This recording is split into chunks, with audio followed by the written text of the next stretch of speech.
இது போன்ற சுவாரஸ்யமான புது புது தகவல்களை தெரிஞ்சுக்க தமிழ் ஜனம் சேனலை உடனே சப்ஸ்கிரைப் பண்ணிக்கோங்க. உச்சநீதிமன்றத்தினுடைய வழக்குரைஞர் பிரியதர்ஷினி ராகுல் இணைந்திருக்காங்க. மேடம், இப்போ நேற்றைக்கு ஒரு முறைக்கு 2 முறை தீர்ப்பு, அதை நடைமுறைப்படுத்தலை. இன்றைக்கு 2 நீதிபதிகள் கொண்ட அமர்வு அதையே உறுதிப்படுத்தினாங்க. மீண்டும் நீதிபதி அதே உத்தரவை பிறப்பித்திருக்கிறார். ஆனால் சட்டம் ஒழுங்கை காரணம் காட்டி உயர்நீதிமன்றத்துடைய உத்தரவை நடைமுறைப்படுத்துவதற்கு காவல்துறை அனுமதி மறுத்திருக்கிறது. இப்போ சட்ட ரீதியாக என்ன மாதிரி ஒரு சிக்கலை ஏற்படுத்து? சிலர் சொல்கிறாங்க அரசியல் சாசன சிக்கலையே ஏற்படுத்துகிறாங்க தமிழ்நாடு அரசுங்கிறாங்க. உங்கள் பார்வையில் என்ன?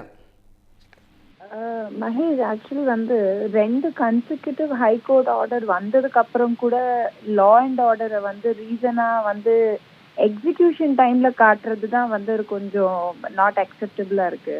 ஏன்னா இப்போ செகண்ட் டைம்ல இந்த என்ன சொல்றது, இந்த கமிஷனர் ஆஃப் போலீஸை நம்ம ஆன்லைன்ல அவரை வச்சு ஆர்டர் டிக்டேட் பண்ணும் போது கூட ஸ்டேட் சைட்ல இருந்து அவங்க கொடுக்க வேண்டிய பாயிண்ட்ஸ் எல்லாம் கொடுத்ததுக்கு அப்புறம் கூட இந்த ஆனரபிள் கோர்ட் மெட்ராஸ் இந்த மாதிரி ஒரு தீர்ப்பு கொடுக்குறாங்க. வாட் எவர் த தீர்ப்பு என்ன மாதிரி ஜட்மெண்டா இருந்தாலும் ஒரு ஜட்மெண்ட் கொடுக்குறாங்க அப்படின்னா அந்த ஜட்மெண்ட்க்குன்னு ஒரு மரியாதை இருக்கணும் அப்படின்றதுதான் விஷயம். அதுதான் கான்ஸ்டிடியூஷன், அதுதான் கான்ஸ்டிடியூஷனல் பிரேக் டவுன் நிறைய பேர் சொல்லிட்டு இருக்காங்க. ஸோ இப்போ ஒரு ஹைகோர்ட் ஆர்டரு ஒரு வாட்டி இல்லை 2 வாட்டி உங்களுக்கு கன்ஃபார்ம் பண்ணி ஒரு ஹைகோர்ட் ஆர்டர் கொடுத்ததுக்கு அப்புறமும் அந்த அட்மினிஸ்ட்ரேஷன் அந்த ஹைகோர்ட் ஆர்டரை இம்ப்ளிமெண்ட் பண்ணலை அப்படின்னா it is absolute contempt, absolute.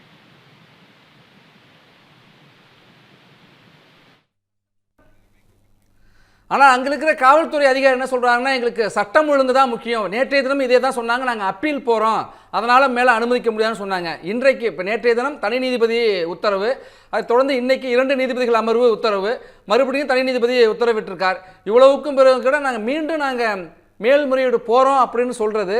இப்போ மேல்முறையீடுக்கான மேல்முறையீடு போகிறதுக்காக இப்படி நிறுத்தி வைக்கிறதுக்கு சட்டத்தில் இடம் இருக்கா? காவல்துறை அவங்க சொன்னதிலேயே உறுதியாக நிற்கிறதுக்கான காரணம் வேறு ஒரு ஹிடன் அஜெண்டா அப்படிங்கிறாங்க. அப்ப காவல்துறை இப்படி நடந்து கொள்வது சரியா? இல்ல, இது சரி தவறுன்ற கேள்வியே கிடையாதுங்க. நம்ம கான்ஸ்டிடியூஷன்ல லெஜிஸ்லேட்டிவ், ஜுடிஷியரி, எக்ஸிக்யூட்டிவ்னு தெளிவா 3 விங்ஸ் இருக்கு. எக்ஸிக்யூட்டிவ்க்கு என்ன வேலைன்னு சொல்லியாச்சு, லெஜிஸ்லேச்சருக்கு என்ன வேலைன்னு சொல்லியாச்சு, ஜுடிஷியரிக்கு என்ன வேலைன்னு சொல்லியாச்சு. அதே மாதிரி ஹைகோர்ட்ஸ்க்கு என்ன பவர்ஸ்ன்னு எக்ஸ்பிளைன் பண்ணியாச்சு, சுப்ரீம் கோர்ட்ஸ்க்கு என்ன பவர்ஸ்ன்னு எக்ஸ்பிளைன் பண்ணியாச்சு, லோவர் கோர்ட்ஸ்க்கு என்ன பவர்ஸ்ன்னு எக்ஸ்பிளைன் பண்ணியாச்சு. End of the day, any order comes from an honorable court, can be from high court, supreme court, lower court, எந்த கோர்ட்டா இருந்தாலுமே an order is an order. It's a judicial order. அதை execute பண்றது தான் majorly the work of execution. கரெக்டுங்களா? So judicial ஆர்டரை நீங்க execute பண்ண முடியல அப்படின்னு பட்சத்துல you go on an appeal. So அவங்க சுப்ரீம் கோர்ட்டுக்கு அப்பீல் வரப்போறோம் அப்படின்னு சொல்றது because that is their constitutional right. அதை எதுவுமே பண்ண முடியாது. That is a fundamental right. But my question is, in the entire phenomena, in the entire Neeya Naana, எங்க தீபம் ஏற்றணும் எங்க தீபம் ஏற்றக்கூடாது அப்படின்ற ஒரு கன்ஃபரன்டேஷன்ல நமக்கு திரும்பவும் என்ன சொல்றது, தீபம் இன்னொரு நாள் கிடைக்காது இல்லையா? நம்மளும் ஒரு ஹிந்துவிசம்ல ரொம்ப முக்கியமான ஒரு ஃபெஸ்டிவலா நம்ம தீபத்தை கருதுறோம். அதை வருஷம் பெரிய திருவிழா மாதிரி நம்ம அதை கொண்டாடிட்டு இருக்கோம். எத்தனையோ ஆண்டுகளா நம்ம அதை பண்ணிட்டு இருக்கோம், எத்தனையோ 100 ஆண்டுகளா நம்ம அதை பண்ணிட்டு இருக்கோம். நமக்குன்னு ஒரு நம்பிக்கை இருக்கு. எனக்கு என்ன புரியலன்னா Mahesh, with all due respect, I first want to put it on record that I am a very secular person. நான் எவ்வளவு தூரத்துக்கு கோயிலுக்கு போவேனோ நான் மசூதிக்கும் போவேன், சர்ச்சுக்கும் போவேன். So I don't have any discrepancies when it comes to religion. ஆனா நான் என்ன கேட்கிறேன், இந்த மாதிரி ஃபண்டமெண்டல் ரைட்டு எனக்கு என் கோயில்லையோ என்னோட தர்காலையோ என்னோட மாஸ்க்லயோ என்னோட சர்ச்லயோ கும்பிடுறது அப்படின்றது தட்ஸ் மை ஃபண்டமெண்டல் ரைட்.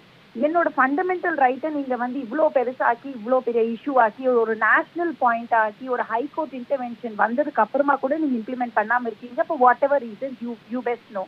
இதுவே உங்களால ஒரு மாஸ்க்குக்கோ ஒரு சர்ச்சுக்கோ பண்ண முடியுமா? நம்ம it is very unfair. On record Hindus நம்ம மெஜாரிட்டியா இருந்தாலுமே we are treated worse than minorities. இது வேர்ல்டுலயே எந்த ஒரு நாட்டிலுமே நடக்காத ஒரு அநியாயம் இது, எந்த ஒரு நாட்டிலுமே. இன்ஃபேக்ட் சொல்ல போனா டெமோக்ராட்டிக் நேஷன்ஸ்ல இந்தியா மட்டும்தான் இந்த largest nation, that is a secular nation. எனக்கு தெரிஞ்ச வரைக்கும் டெவலப்பிங் கண்ட்ரீஸ்ல இந்தியா மட்டும்தான் செக்யூலர் கண்ட்ரி.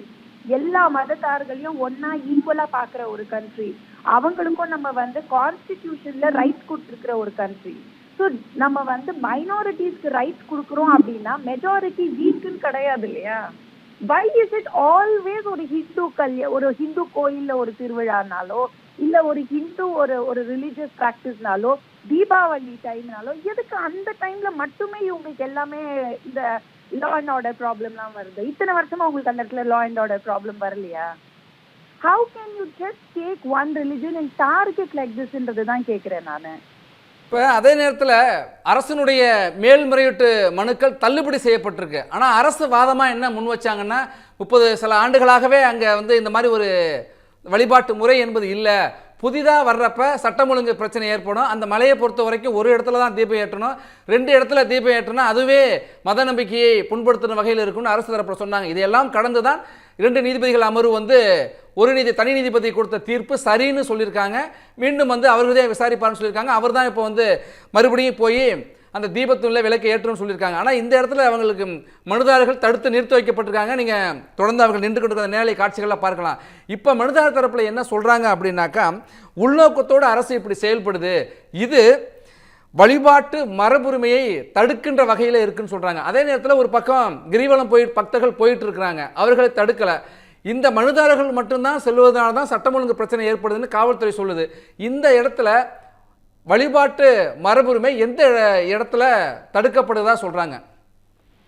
சரி, நான் இப்போ அதுதான் உங்களுக்கு தெளிவா இதுக்கு முன்னாடி சொன்னேன். ஒரு ஃபண்டமெண்டல் ரைட்ல வந்து right to practise my own religion அப்படின்றது எனக்கு அது ஒரு ஃபண்டமெண்டல் ரைட். அந்த ஃபண்டமெண்டல் ரைட்டுக்கு வந்து நான் வந்து இந்த மாதிரி முறையிடணும், இந்த மாதிரி நான் வந்து ரிலிஜியஸ் ப்ராக்டிஸ் வச்சுக்கணும், இந்த மாதிரி நான் வந்து தீபத்தை ஏற்றணும் அப்படின்னு நான் ஒரு ப்ரேயரை கொண்டு போய் ஹைகோர்ட்ல வைக்கிறேன். எனக்கும் ஸ்டேட்டுக்கும் டிஃபரன்ஸ் ஆஃப் ஒப்பீனியன். ஸ்டேட் என்ன சொல்றாங்க, இல்ல முடியாதுங்க, அங்க அட்மினிஸ்ட்ரேட்டிவ் ப்ராப்ளம் இருக்கு, அங்க லா அண்ட் ஆர்டர் இஷ்யூ வந்துடும், அங்க போலீஸ் டெபுடேஷன் நிறைய கொண்டு வரணும், அதனால எங்களால அதை பண்ண முடியாதுன்றது ஸ்டேட்டோட order. I understand about it. So டிஸ்கிரிபன்சியை கொண்டு போய் நம்ம எங்க பண்றோம், ஹைகோர்ட்டுக்கு கொண்டு போறோம். ஹைகோர்ட் 2 பக்கம் தரப்பும் கேட்டிருப்பாங்க இல்லைங்களா? ஒரு ஆர்டர் பாஸ் பண்றதுக்கு முன்னாடி ஒரு பக்கம் மட்டும் கேட்டு ஹைகோர்ட் கண்டிப்பா ஒரு ஆர்டர் பாஸ் பண்ணிருக்க மாட்டாங்க இல்லைங்களா? ஸோ ஸ்டேட் வந்து என்னென்ன ஸ்டாண்ட் எடுக்கணுமோ எல்லா ஸ்டாண்டும் ஹைகோர்ட்ல எடுத்திருக்காங்க இல்லைங்களா? ஸோ எடுத்ததுக்கு அப்புறமும் உங்களோட தரத்தை கேட்டதுக்கு அப்புறமும் நீங்க என்ன ப்ரெசென்ட் பண்ணணும், உங்க பாயிண்ட் ஆஃப் ஆர்குமெண்ட்ஸை கேட்டதுக்கு அப்புறமும் இப்ப ஹைகோர்ட் ஹஸ் டிசைடட் இந்த இடத்துல வந்து தீபம் ஏற்றப்பட வேண்டும் அப்படின்னு ஹைகோர்ட் டிசைட் பண்ணதுக்கு அப்புறமா ஹைகோர்ட் டிசிஷனை நீங்க வந்து அன்டூ பண்றது எந்த விதத்துல நியாயம்? நான் இன்னும் கேக்குறேன், இந்த கார்த்திகை தீபம் எனக்கு திரும்ப வருமா? நீங்க சுப்ரீம் கோர்ட்டுக்கு போவீங்கம்மா, போயிட்டு அப்பீல் பண்ணுவீங்க. அப்பீல் பண்ணதுக்கு அப்புறமா உங்களுக்கு ஃபேவரபிளா வருதா, எங்களுக்கு ஃபேவரபிளா வருதா, அதெல்லாம் வேற விஷயம். எனக்கு போன கார்த்திகை தீபம் திரும்ப வருமா? எனக்கு போன தீபாவளி திரும்ப, பொங்கல் திரும்ப வருமா? இது நீங்க ஒரு கிறிஸ்துமஸ்க்கு பண்ணுவீங்களா? இதுவே வேற ஏதாவது இல்ல ஏதாவது ரம்ஜானுக்கு பண்ணுவீங்களா? இது why are you targeting only one religion? எனக்கு புரியலையே இது. see nationalism அப்படினா ஆன்டி ஹிந்துயிசம்னு அர்த்தமான்னு கேக்குறேன் நானு. மேம் இப்போ ஒரு அண்மை பிரியதர்ஷினி மேம் ஒரு அண்மை செய்தி வந்திருக்கிறது. உச்சநீதிமன்றத்தில் தமிழ்நாடு அரசு மேல்முறையீடு செய்திருக்கிறது. உயர்நீதிமன்றத்தினுடைய தனி நீதிபதி சுவாமிநாதனுடைய தீர்ப்பை எதிர்த்து உச்சநீதிமன்றத்தில் தமிழ்நாடு அரசு மேல்முறையீடு செய்திருக்கிறது. உயர்நீதிமன்றத்தினுடைய நீதிபதியினுடைய தீர்ப்பு வெளியிட்டு சில மணி நேரங்களிலேயே உச்சநீதிமன்றத்தில் தமிழ்நாடு அரசு இப்போ மேல்முறையீடு செய்திருக்கிறது. உயர்நீதிமன்றத்தை நாடிய ரவிக்குமார் தரப்பும் ஒரு இடையீட்டு மனுவும் உச்சநீதிமன்றத்தில் தாக்கல் செய்திருக்காங்க. இப்போ இதுக்கு அடுத்த கட்டமாக சட்ட ரீதியிலான வாய்ப்புகள் எப்படி இருக்கு, இந்த வழக்கின் போக்கு எப்படி அமையும், ஒரு உச்சநீதிமன்றத்துடைய வழக்குரைஞரா உங்கள் பார்வையில்? நான் வந்து ஃபேக்ட் ஆஃப் தி மேட்டர்ஸ் இன்னும் கையில் எனக்கு ஃபைல் இல்லை Mahesh. So I don't want to kind of comment about it. But as much as I hear and I read from என்ன சொல்றது, இந்த நியூஸ் பேப்பர் ஆர்டிகல்ஸாக இருக்கட்டும், இல்லை நம்ம பார்க்குற நியூஸ் ஐட்டம்ஸாக இருக்கட்டும், ஸோ எனக்கு தெரிஞ்சு வந்து supreme court will be more favourable to the high court judgement. It will upheld high court judgement அப்படின்றது தான் என்னோட அண்டர்ஸ்டாண்டிங். ஸோ ரிலீஜியஸ் ப்ராக்டிசஸை வந்து நீங்கள் வந்து that is the law and order அப்படின்னு கொண்டு வர்றது வந்து ஒரு பெரிய, எனக்கு தெரிஞ்சு அது நாட் அக்செப்டபிள். இன்ஃபேக்ட் அதே பாயிண்ட்ல தான் இன்ஃபேக்ட் ஒரு வருஷமும் பார்த்தீங்கன்னா கடந்த ஒரு 5 வருஷமா டெல்லியில வந்து தீபாவளி அப்போ வந்து பட்டாசு வெடிக்க மாட்டாங்க on the basis of pollution almost 4-5 இயர்ஸா. இந்த வருஷம் தான் ஃபர்ஸ்ட் டைம் கிரீன் கிராக்கர்ஸ் வந்து பர்ஸ்ட் பண்ணலாம் அப்படின்னு சொல்லிட்டு சுப்ரீம் கோர்ட்ல ஒரு ஆர்டர் கொடுத்தாங்க. அந்த ஆர்டர் கொடுக்கும் போது இதே ப்ரிடெக்ட்ல தான் வந்து நம்ம ஆர்கியூ பண்ணது. பொல்யூஷன் வந்து டெல்லியில நடக்கிறதுக்கு ஒரே சோர்ஸ் ஆஃப் பொல்யூட்டன்ட் வந்து வெறும் கிராக்கர்ஸ் மட்டுமா கிடையாது. 10,000 விஷயம் இருக்கு. இன்ஃபேக்ட் 80% வந்து கிட்டத்தட்ட வந்து டிரான்ஸ்போர்ட்டேஷனால தான் வந்து பொல்யூஷன் கிரியேட் ஆகுது அப்படின்னு சொல்றாங்க. அது இல்லாம அங்க பக்கத்துல இருக்கிற என்ன சொல்றது, இந்த ஃபார்ம் லேண்ட்ஸ் எரிக்கிறதா இருக்கட்டும், மெனி அதர் பொல்யூட்டன்ஸா இருக்கு reason. But my point is only that 1-2 days of cracker பர்ஸ்டிங்னால தான் பொல்யூஷன் கிரியேட் ஆகுதுன்னு ஒரு ஹைப் ஒன்று கிரியேட் பண்ணி வைக்கிறோம் பாத்தீங்களா? அதுதான் இப்ப சுப்ரீம் கோர்ட் கொஸ்டின் பண்ணாங்க. கிரீன் கிராக்கர்ஸ் பர்ஸ்ட் பண்ணணும்ன்ற ஒரு ஆர்டர் கொடுத்தாங்க. ஸோ இதுவும் அதே ப்ரிடெக்ட்ல தானே வருது. See, you cannot challenge a religious practice on law and order, which has been practiced for centuries together.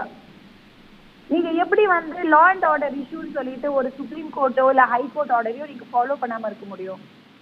I am very grateful there coming to supreme court. எனக்கு வந்து I really wish வந்து supreme court will tell this matter with the strength of it.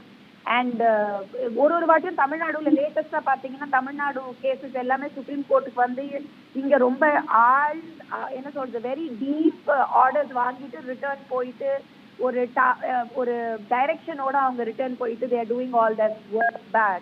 So எனக்கு தெரிஞ்சு இந்த மாதிரி ஏதாவது ஒரு strong supreme court directions வந்ததுக்கு அப்புறமா தான் ஒருவேளை அவங்களுக்கு லா அண்ட் ஆர்டர் எப்படி ஹேண்டில் பண்ணணும் அப்படின்ற ஐடியா வரும்னு நினைக்கிறேன் நான். அது எனக்கு என்ன புரியலன்னா, இப்ப லா அண்ட் ஆர்டர் என்னால ஹேண்டில் பண்ண முடியல. ஹைகோர்ட்லயும் அதுதான் சொன்னீங்க. இப்ப ஒருவேளை நாளைக்கு சுப்ரீம் கோர்ட் வந்து இல்ல தீபம் ஏத்தி ஆகணும்ன்ற ஆர்டர் கொடுத்துட்டாங்க அப்படின்னா அப்ப நீங்க எப்படி இதை ஹேண்டில் பண்ணுவீங்க? அப்ப உங்களுக்கு எங்க இருந்து வரும் லா அண்ட் ஆர்டர் ஸ்டெபிலிட்டி? இப்ப சட்டம் ஒழுங்கை காரணம் காட்டி அடிப்படை உரிமையாக இருக்கிற வழிபாட்டு உரிமை மறுக்கப்பட்டிருக்கு அப்படிங்கிறப்ப இப்போ தமிழ்நாட்டில் சட்டம் ஒழுங்கு சரியில்லை, அதனால தான் வழிபாட்டு உரிமையாக இருக்கிற அடிப்படை உரிமை மறுக்கப்பட்டிருக்கு அப்படிங்கிறப்ப இந்த அரசனுடைய நிர்வாக சீர்கேடு அல்லது சட்டம் ஒழுங்கு கெட்டுவிட்டது அப்படிங்கிறத அரசே ஒத்துக்கிட்டதா, மறைமுகம் ஒத்துக்கிட்டதா எடுத்துக்கலாமா இந்த இடத்துல? எனக்கு அது அவ்வளோ எனக்கு வந்து அவங்க என்ன விதத்துல அதை சொல்ல வராங்கன்னு இந்த லாயர் பெர்ஸ்பெக்டிவ்ல I don't want to take that stand. But லீகலா நீங்க கேட்டீங்கன்னா there is a high chance for the Supreme Court to uphold the High Court order which has been given. ஏன்னா அது வந்து அவங்க வந்து தோற்று போயிட்டாங்களா இல்ல வந்து ரிலிஜியஸ் பிராக்டிசஸ்க்கு வந்து அவங்க வந்து கெடுவு கொடுக்குறாங்களா அப்படின்ற கேள்வி நீங்க கேட்டீங்கன்னா அது பொலிட்டிக்கலா அவங்க என்ன ஸ்ட்ராட்டஜி வச்சு அவங்க இந்த மாதிரி பண்றாங்க. ஹேவிங் எலெக்ஷன்ஸ் கமிங் இந்த கார்னர், எலெக்ஷன்ஸ் வர டைம்ல இந்த மாதிரி ஸ்டாண்ட் எடுக்கிறாங்கன்னா அவங்களுக்கு என்ன அது பொலிட்டிக்கல் ஸ்ட்ராட்டஜின்னு எனக்கு தெரியல. Because I am not a politician. But ஆனா லீகல் பெர்ஸ்பெக்டிவ்ல பாத்தீங்கன்னா this is absolutely wrong. As a general public நீங்க பாத்தீங்கன்னா கூட நான் என்னோட கடவுளை என்னோட முறைப்படி சாமி கும்பிடுறதுக்கு கூட இன்னைக்கு ஸ்டேட்டோட பெர்மிஷன் வாங்கணும் அப்படின்னா எனக்கு எதுக்கு இந்த ஸ்டேட்டு? எந்த கட்சியா வேணா இருந்துட்டு போட்டோம். இன்னைக்கு டிஎம்கே, நாளைக்கு ஏடிஎம்கே, நாளைக்கு டிவிகே, யாரா வேணா இருந்துட்டு போட்டோன்ற நானு என்னோட பேசிக் உரிமையை வந்து எனக்கு to exercise my minimum fundamental right நான் வந்து லபோ திபோன் கத்தி ஹைகோர்ட் சுப்ரீம் கோர்ட் வரைக்கும் ஓடணும்னா எதுக்கு? Why do I need a governance there? ஒரு சின்ன சின்ன ஃபண்டமெண்டல் ரைட்ஸ்க்கும் நம்ம ஓடணும் கோர்ட் கிட்ட அப்படின்னா what is it you are giving in good governance? Good governance அப்படின்னா என்ன? அப்போ மற்ற ஸ்டேட்ல ஒரு ஸ்டேட்லயும் எல்லா திருவிழா எல்லா ஹிந்து பண்டிகையும் வந்து அப்படியே ஆடம்பரமா கொண்டாடும் போது நம்ம ஒரு பண்டிகைக்கும் எதுக்கு இப்படி சண்டை போடணும்? எதுக்கு சண்டை போடணும்? எனக்கு என்ன புரியலன்னா, please correct me if I am wrong Mahesh, இந்த மாதிரி இன்சிடென்ட் ஏதாவது ரம்ஜான்கோ இல்ல கிறிஸ்துமஸ்க்கோ நடந்திருக்கா தமிழ்நாட்டுல? நன்றி பிரியதர்ஷினி.